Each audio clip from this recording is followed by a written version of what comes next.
Hey, welcome to Keep On Pushing TV. I am your host, Devonharris. And our goal hasn't changed.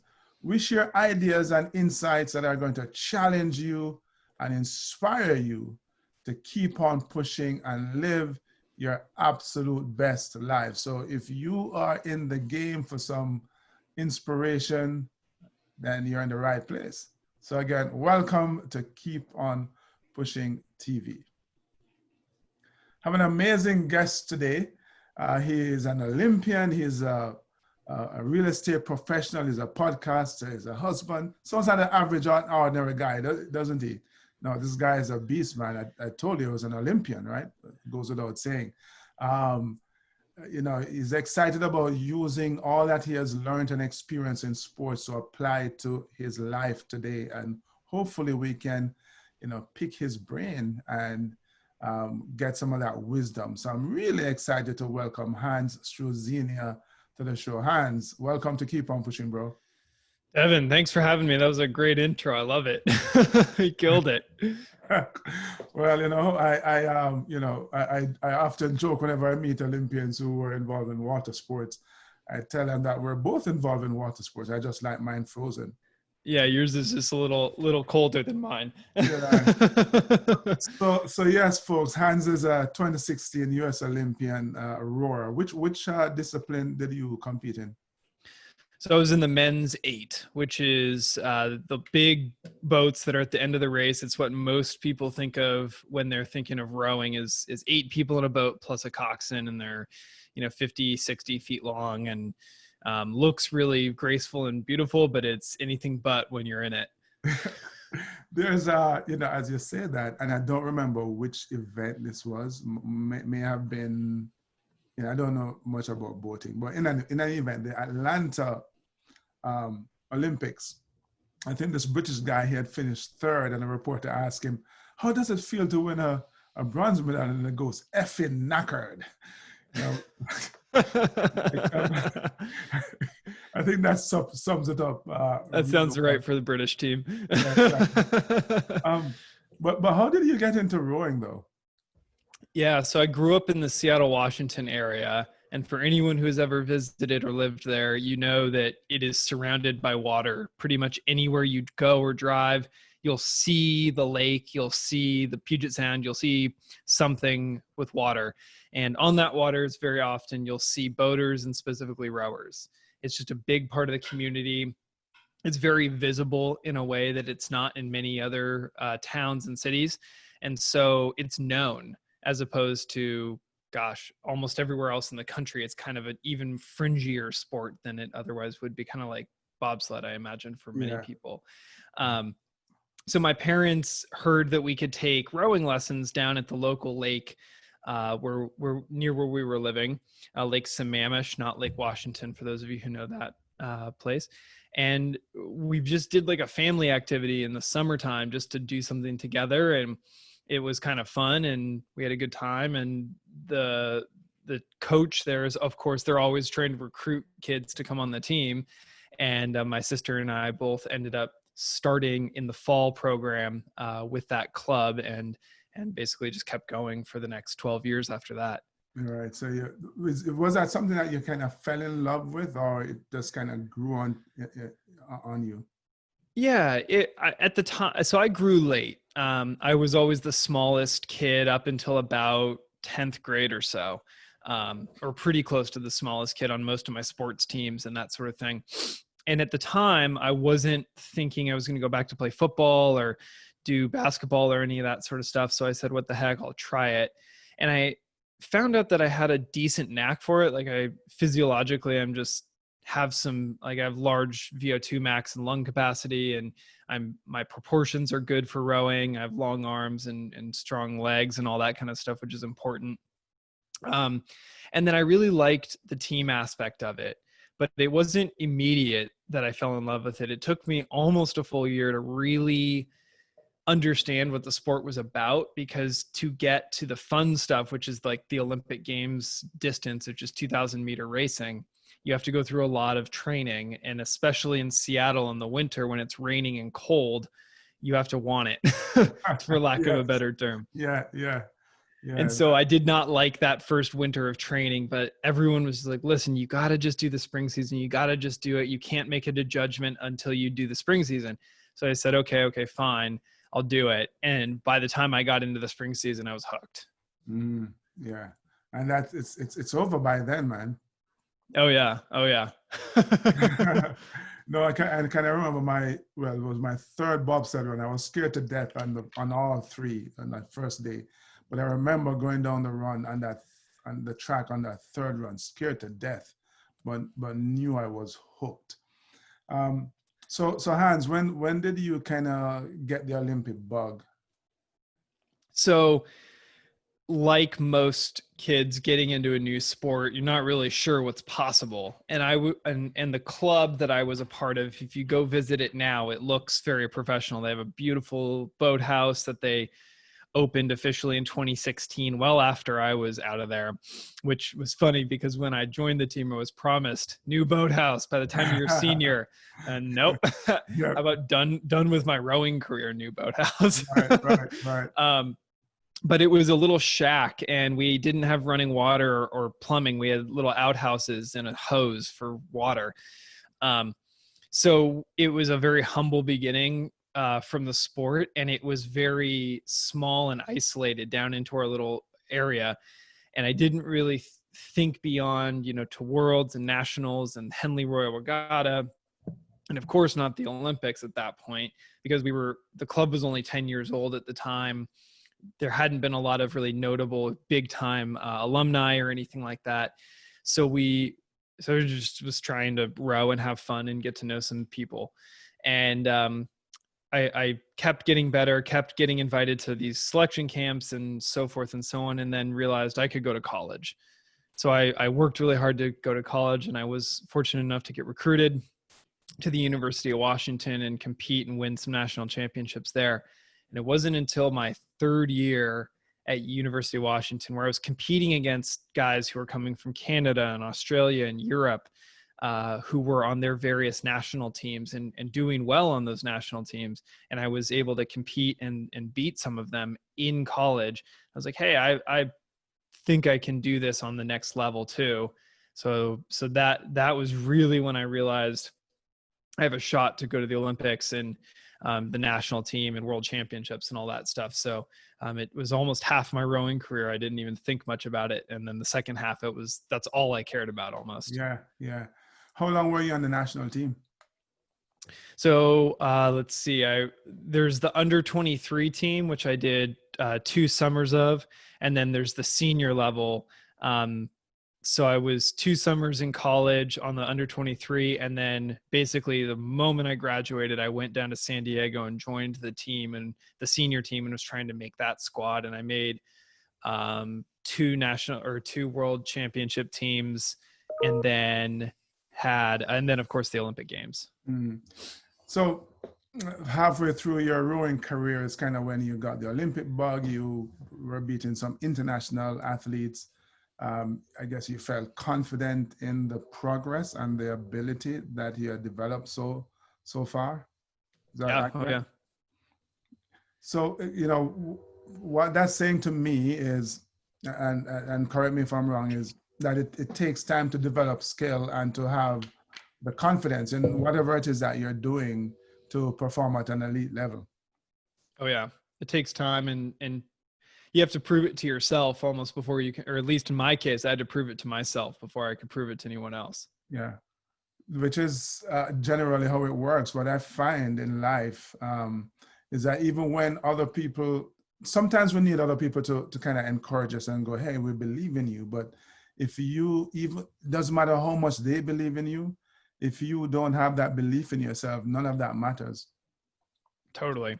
Yeah, I couldn't agree with that more. That's why on my podcast recently, I just changed the topic of conversation towards mindset, because I'm finding that you can have all the tips and the tricks and the people around you, but if you don't believe it inside in between your own 2 ears, it's all for nothing. Yeah, completely.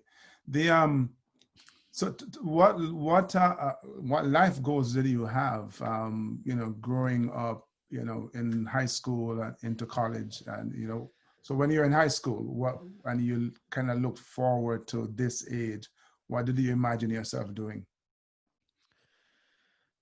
Really, I thought I would be in real estate, to be honest. My family I have a picture of my grandfather here, sitting on my desk. He's since deceased, but he was a very big influencer in my life. I didn't spend a lot of time with him because Mhm. of the age difference. My mom was the oldest of 4 kids, but she had kids the latest. And so the age gap, I didn't get a lot of time with him, but got a lot of influence from him. And I always knew I wanted to do something with real estate, which he passed to my uncles. My dad was in real estate as an attorney. And so there's kind of always in my world in some degree. So I always knew I wanted to be, at least try that at some point. Um, and then when I was young, who doesn't want to play professional sports or do something like that? So I always wanted to play professional football. But like I mentioned earlier, I grew late. And so that was a real challenge when I was the oldest kid on the team and the I'm the smallest. smallest. So football is kind of a hard one when you're the smallest guy on the Right, field. right. Yeah, I get that. So it's kind of interesting. So your granddad, you obviously wanted to kind of follow him into real estate. Is there anything that he said to you that inspired your thinking, and just in terms of growth and development personally? It professionally, I can't think of anything offhand, but what I do remember from him was he had a really strict, for lack of a better term, like moral code.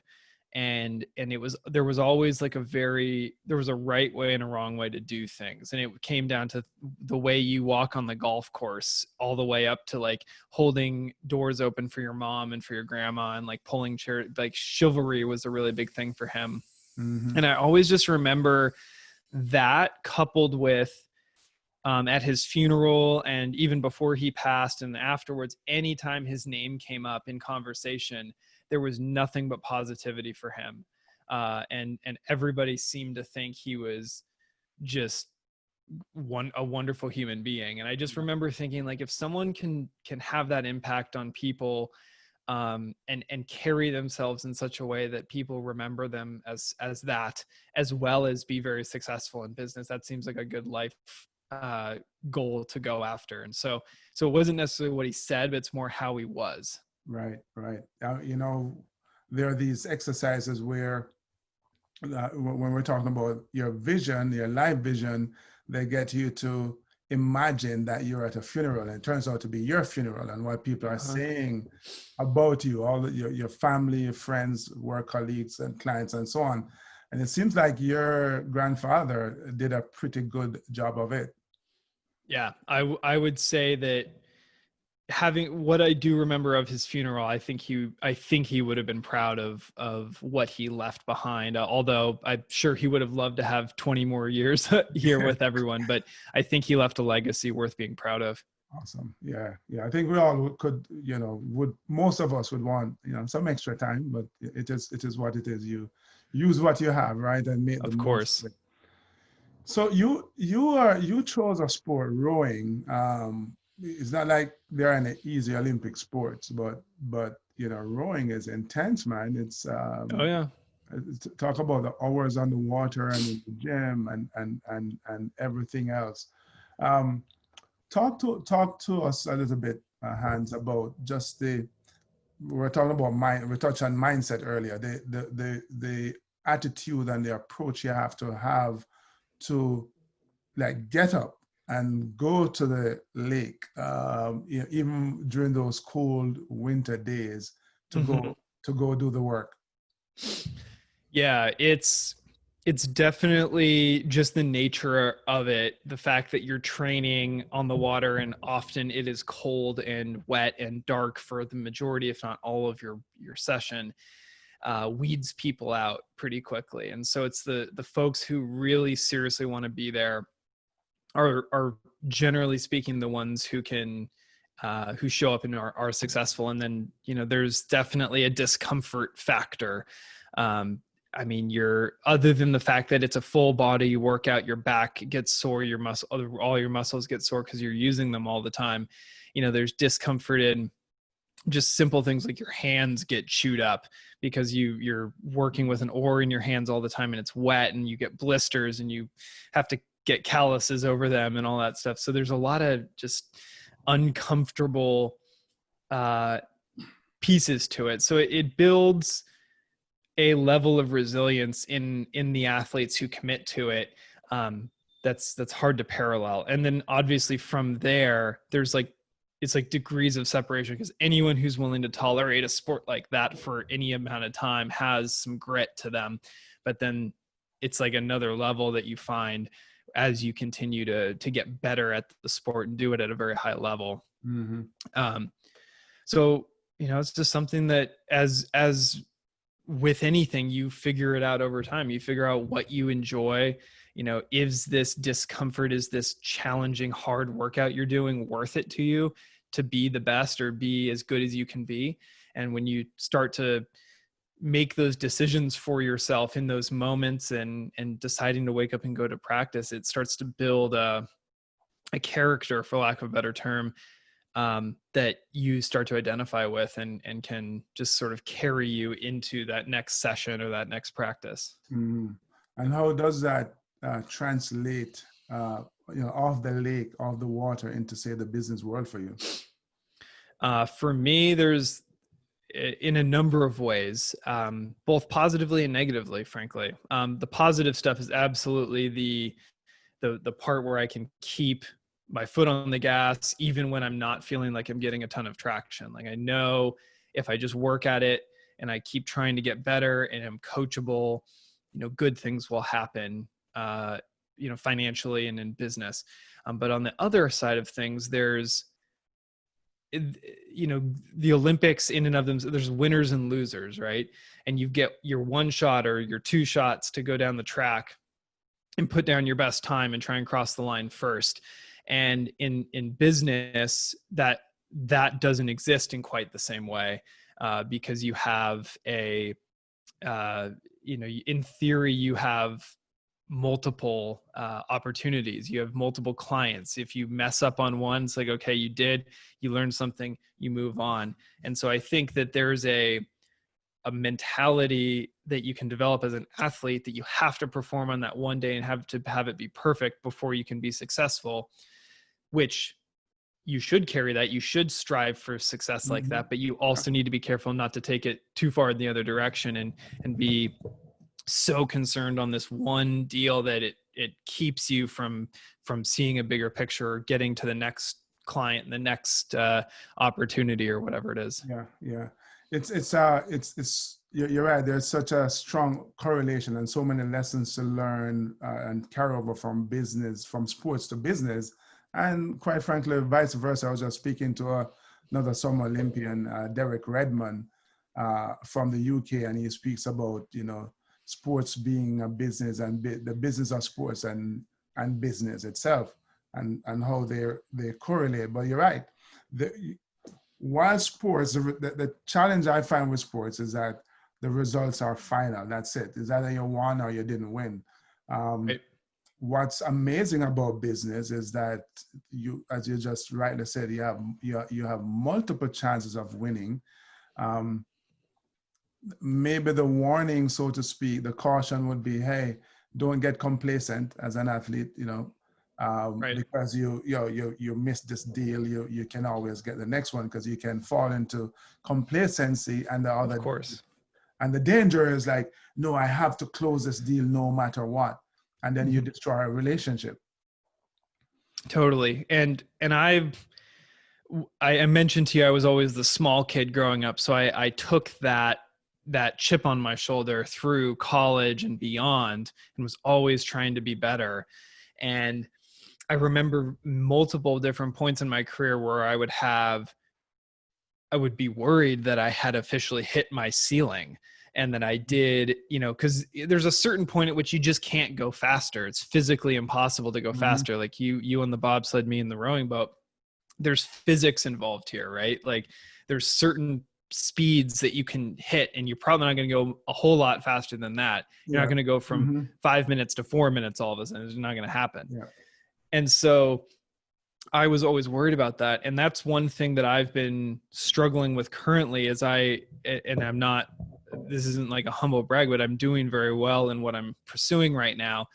And I've been struggling with my mentor and coach to kind of work through, like, have I really hit my ceiling? I kind of got here a little faster than I thought I was going to get here.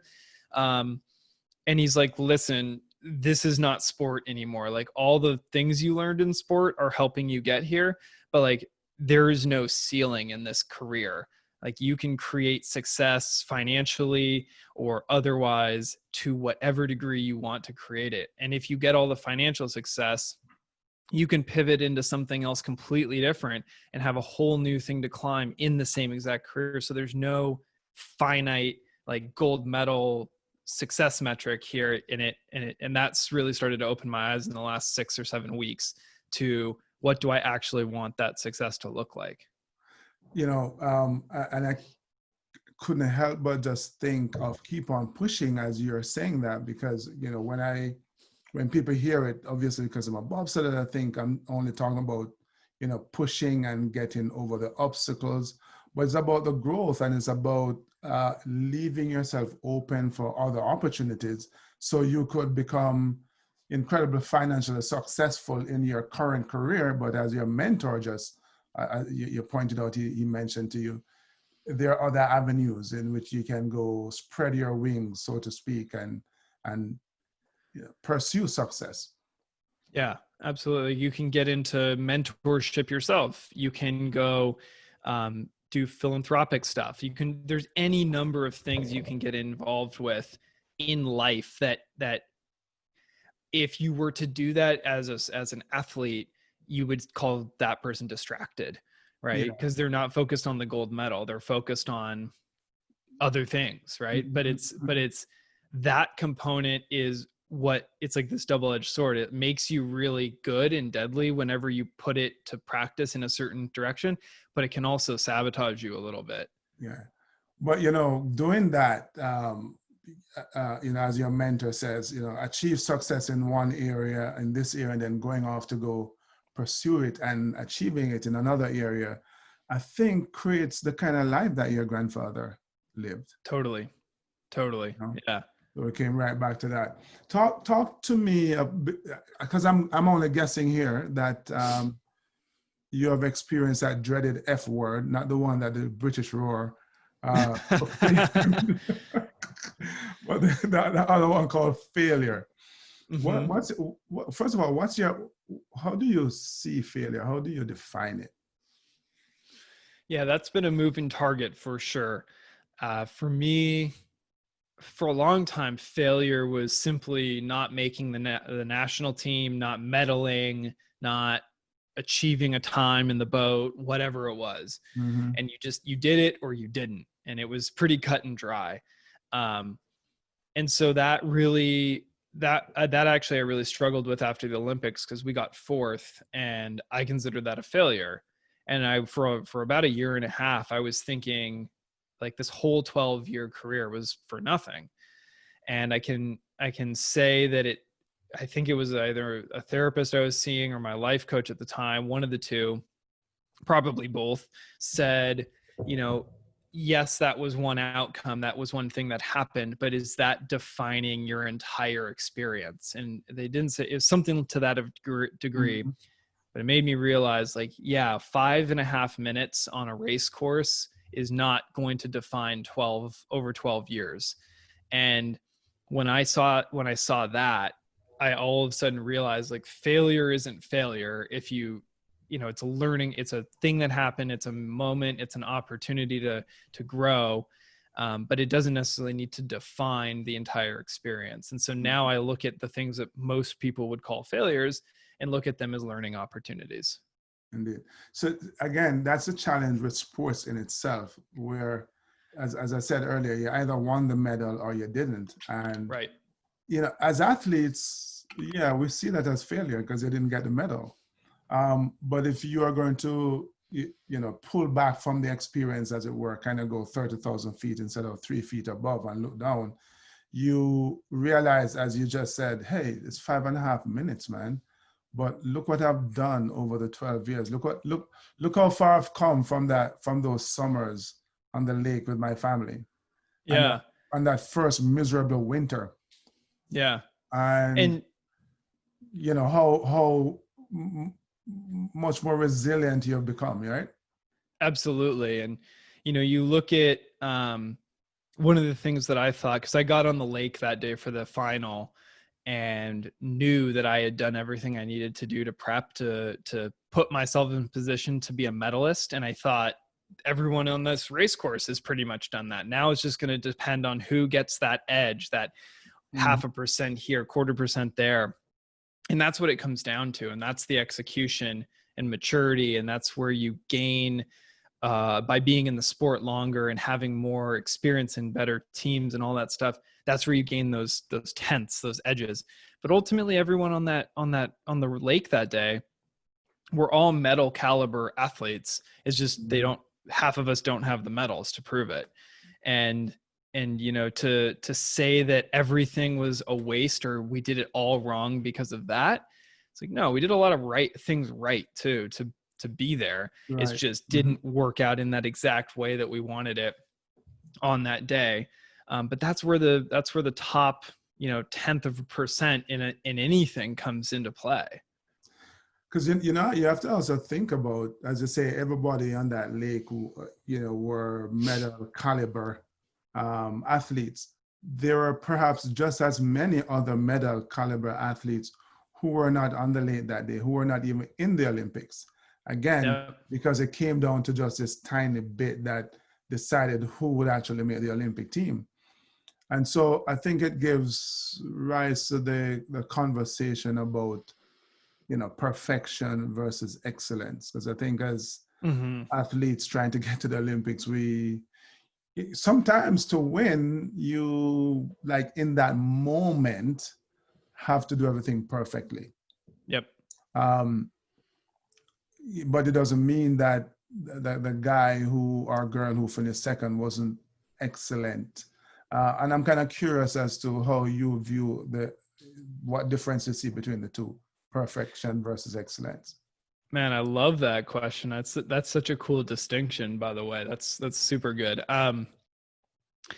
Perfection versus excellence. I think one, like the perfection thing is sort of a moment. Like I'm thinking of like a gymnastics routine or something that just happens in a moment. You get judged on as something quick, like your sequence has to be just hit it perfectly, or ice skating. They do the triple spin and land on one skate, like perfection. That's it right there. You hit it. The physics were perfect, right?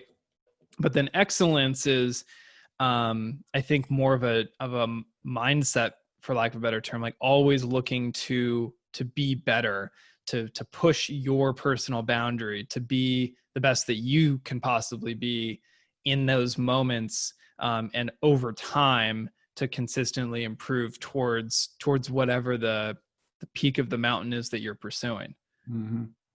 No, dude, it's a painful lesson that I learned many years ago when I was in high school running track and had this goal of perfection, really winning 2 gold medals on one record, and determining that if for some reason I thought I wasn't going to win the gold, I was going to jog, because I did not want silver or bronze. I wanted gold or nothing. And it's a really great motivator. I mean, it motivates you to work hard because you know what you want, right? But what I've come to realize, as you just so aptly said, perfection is a snapshot in time. You actually performed at your best, and somebody go, oh wow, that was perfect, 10 out of 10. Excellence is you trying to be your best and giving of your best. And I think, and I'm curious to hear what you think about this, because you're striving to give of your best, when things aren't going right, as they often will, you will still persist, you still persevere, you still, get on the lake in darkness and cold, or pick up that 50-pound phone to make the call to the client, because you're striving to be your best. How do you see it? Yeah. And I agree with the moment versus attitude thing. Absolutely. Cause it's, in life and in business in particular, I think it's easy to get into a perfectionist mentality where you're trying to hit everything perfectly. And if it doesn't go just right, it's all ruined. Mm-hmm. Right. And I don't think that's the case. In fact, I think that's probably inhibitive of success, generally speaking, in the business world. Of course, there are moments when you have to have your pitch going just right, or you have to do something at a certain moment to make it happen the right way. But ultimately, if you're a student of your game, of your craft, and you're always trying to improve, provide more value, whatever it is, make a better podcast, I don't know, whatever the thing is, like that's the trajectory that really wins in the end, because it puts time on your side. And I think when you're trying to shortcut to perfection, to get to a goal, to make your first 100,000, to have a business that's doing recurring revenue of whatever, as opposed to trying to constantly improve, whatever it is you're focused on, your sales, your podcast, whatever, it's almost inevitable that you'll succeed. It's just at what point and to what degree. Indeed. So we know why you got into real estate. Why did you decide to start a podcast? Well, I blame it on Gary Vaynerchuk. Aha! Gosh, I love-hate Gary Vaynerchuk, and I've never met him. And if you're listening, Gary, hit me up. Let's have a chat. But yeah, and I want to know too, Gary, why you did that to my brother, man. He's always talking about, you got to put out content. You got to be a media company for yourself. Mm-hmm. And it took me a while to really understand what that meant. But once I did, I understood, like, I needed to be present and out there in the world in a way that adds some value to people. And so I was thinking YouTube, I was thinking blogging, I was thinking podcast. And then I came across a guy named Travis Chappell, who has the Build Your Network podcast. And he framed it in a way that made sense to me, which was, if you build a platform like a podcast or anything, a blog, it doesn't matter. If you build a platform, you can then use it to leverage your network or leverage into new conversations and connections inside of a network. And a podcast is really easy because we all say, can I get 5 minutes? Can I get you a cup of coffee? Can we go hang out and chat? Can I pick your brain? Right? People say that all the time. But if I say to you, will you come on my podcast? That's a totally different conversation. Same outcome, different ask. Yeah. And he said that, and I was like, oh, I get it. Now I understand. So then I basically got into his world and had him help me. I hired him as a coach to help me start my show. And that was, just over a year ago, and 100 and something episodes later, and some really amazing connections and conversations. But that's really where it started. And then from there, it's just gone in all these crazy other directions. Yeah. What impact do you think you're having, through this medium? Or do you hope to have?